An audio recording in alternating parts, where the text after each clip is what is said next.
Hai, welcome to my class. Seperti dengan judul video kali ini, kita akan bahas bocoran-bocoran mengenai pertanyaan ujian sidang skripsi yang sudah bisa diprediksi dari proposal skripsi kalian. Yuk kita bahas.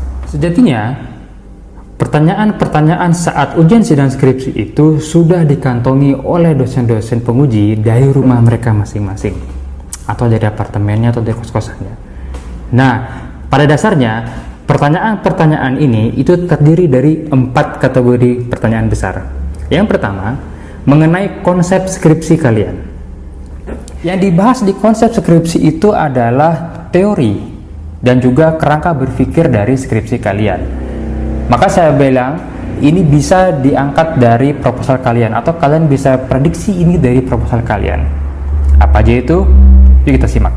Kalau kita bicara konsep, sejatinya skripsi itu adalah suatu karya ilmiah, dan itu yang harus kalian pahami, bahwa karya ilmiah itu pasti berkaitan dengan teori oleh ahli di bidangnya masing-masing. Jadi di sini kalian tidak bisa membuat skripsi hanya dari media online, dari internet, apalagi dari sosial media. Itu nggak mungkin.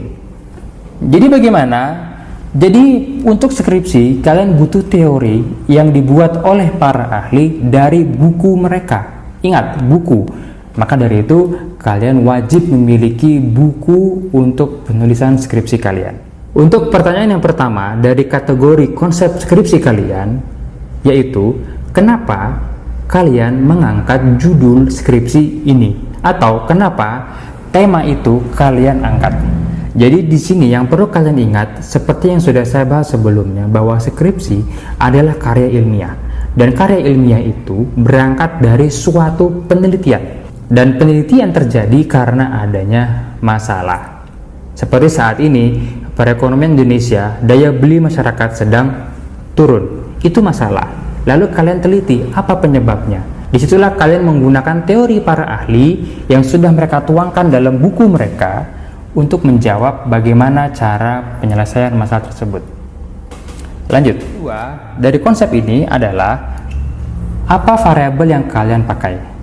Nah, setiap masalah itu pasti ada sesuatu hal yang mempengaruhi hal lainnya. Kayak tadi kita ambil contoh, daya beli masyarakat itu adalah sesuatu hal, atau dikatakan bisa juga objek di dalam penelitian ini. Nah, kenapa objek ini melemah? Apa penyebabnya? Nah, disinilah pentingnya kalian mengetahuinya dari teori. Ingat, harus dari teori ahli yang ditulis dalam buku. Bila perlu, kalian tulis halaman bukunya. Jadi, bukunya itu judulnya apa, terbitan tahun berapa, dan kalian tulis halamannya itu. Bila perlu di footnote pun kalian cantumkan itu. Berikutnya pertanyaan yang ketiga. Setelah dosen penguji tahu bagaimana teorinya, maka mereka akan bertanya apa tujuan penulisan skripsi kalian. Tentu tujuannya adalah ingin mencari solusi dari masalah itu. Jadi bagaimana mengatasi lesunya daya beli masyarakat. Dan ini akan berkaitan dengan pertanyaan yang keempat. Apa itu? Dan untuk pertanyaan yang keempat, dosen penguji akan mengambil kemiripan, atau dia akan mengambil patokan dari pertanyaan yang kedua, yaitu kenapa harus variabel ini yang mempengaruhi, dan kenapa variabel itu yang dipengaruhi. Di sini kalian harus kuat dalam konsep kerangka berpikir. Nah, konsep kerangka berpikir ini pun sesuai dengan teori para ahli tadi. Jadi yang perlu kalian ingat bahwa dari kategori pertanyaan pertama, kalian harus betul-betul kuat di dalam teori. Meskipun dosen penguji menanyakan judul itu berangkat dari masalah tadi. Jadi kalian harus dikuatkan adalah masalah tadi. Lanjut sekarang kategori yang kedua, dan kategori ini adalah masalah yang krusial. Krusial untuk kelanjutan ujian sidang kalian. Karena di sini adalah momen pentingnya apakah dosen penguji tertarik ataukah tidak dengan penjabaran kalian, jawaban-jawaban kalian dari ujian sidang skripsi kalian. Apa itu?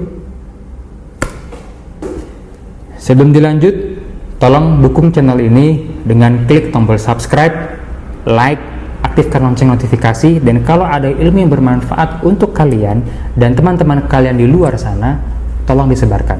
Langsung aja, kategori yang kedua yaitu mengenai metodologi penelitian.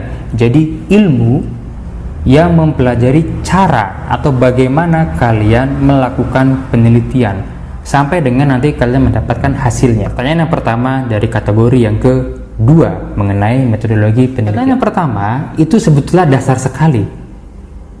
Dosen akan bertanya, di mana kalian melakukan penelitian?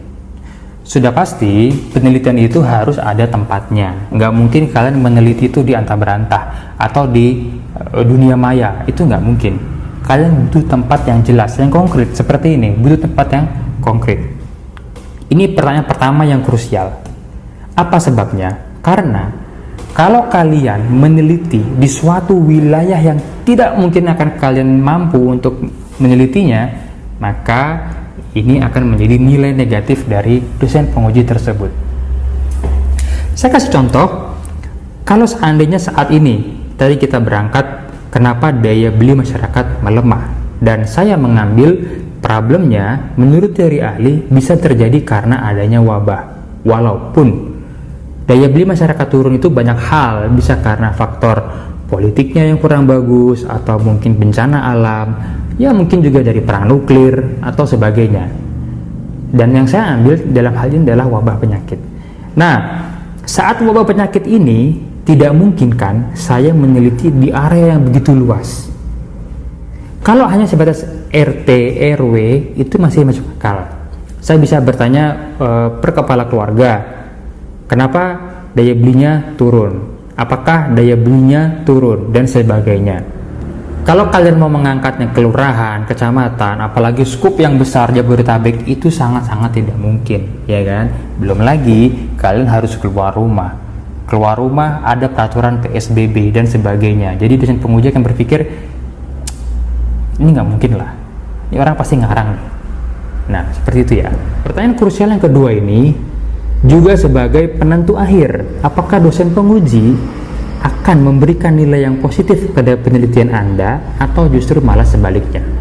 Atau boleh jadi dosen penguji akan semakin senang mencecar Anda. Dan ini solusinya. Pertanyaan yang kedua adalah, berapa jumlah respondennya? Berapa jumlah populasi dan sampelnya? Di sini kalian harus kuat tentang teori teknik sampling, yaitu cara pengambilan sampel. Kalian harus tahu bahwa populasi itu adalah sekelompok objek yang ada di dalam kawasan penelitian, sedangkan sampel itu adalah sebagian dari populasi tersebut. Dan sampel inilah yang menjadi responden. Jadi tidak sembarangan mengambil sampel, harus dengan teori. Ingat, skripsi itu adalah karya ilmiah. Lantas bagaimana solusinya? Solusinya adalah kalian harus ambil satu ahli. Kalian bebas pilih siapapun ahlinya yang sesuai dengan konteks kalian, yang sesuai dengan kondisi kalian saat ini. Saya kasih contoh, ada teori Slovin, itu menggunakan rumus. Dan itu pun harus ada syaratnya, yaitu data harus homogen atau ada karakteristik yang sama. Nah, jadi kalian nanti juga saat melakukan penelitian dan menjawab pertanyaan ini, kalian harus tulis benang merahnya dan harus kalian tekankan kepada dosen penguji kalian bahwa ini adalah benang merahnya. Untuk pertanyaan yang ketiga dari metode penelitian, yaitu dosen akan bertanya bagaimana kalian mengambil datanya. Di sini kalian harus tahu bahwa di dalam ilmu statistik, dalam pengambilan data itu terbagi menjadi dua sumber. Yang pertama data primer, yang kedua data sekunder. Data primer, apapun yang kalian kerjakan, apapun yang kalian lakukan untuk mencari data atau mengambil data, ini dinamakan data primer. Seperti contoh kalian melakukan wawancara, survei, atau memberikan kuesioner. Nah, ini juga termasuk dalam data primer. Berikutnya data sekunder, kalian bisa mengambil dari mana saja, entah itu media online atau dari surat kabar. Yang perlu diingat, ketika kalian mengambil dari media online, kalian wajib mencantumkan alamatnya dan juga situsnya harus yang memiliki kredibilitas yang baik. Artinya, bisa dipertanggungjawabkan secara ilmiah. Berikutnya, pertanyaan terakhir berkaitan dengan metode penelitian kalian. Dosen akan bertanya, bagaimana kalian mengolah datanya? Bagaimana kalian nanti akan menyajikan datanya? Di sini sekali lagi ilmu statistik saya katakan itu penting. Kenapa? Karena disinilah yang akan menentukan arah ending skripsi kalian. Karena di dalam metode penelitian dan di dalam metode penyelesaian masalah, statistik memiliki dua metode utama. Yang pertama yaitu metode deskriptif, artinya penjabaran atau penggambaran. Yang kedua, metode inferensia yang berkaitan dengan probabilitas atau berkaitan juga dengan pengambilan keputusan. Biasanya dipakai untuk hipotesis. Untuk yang deskriptif, kalian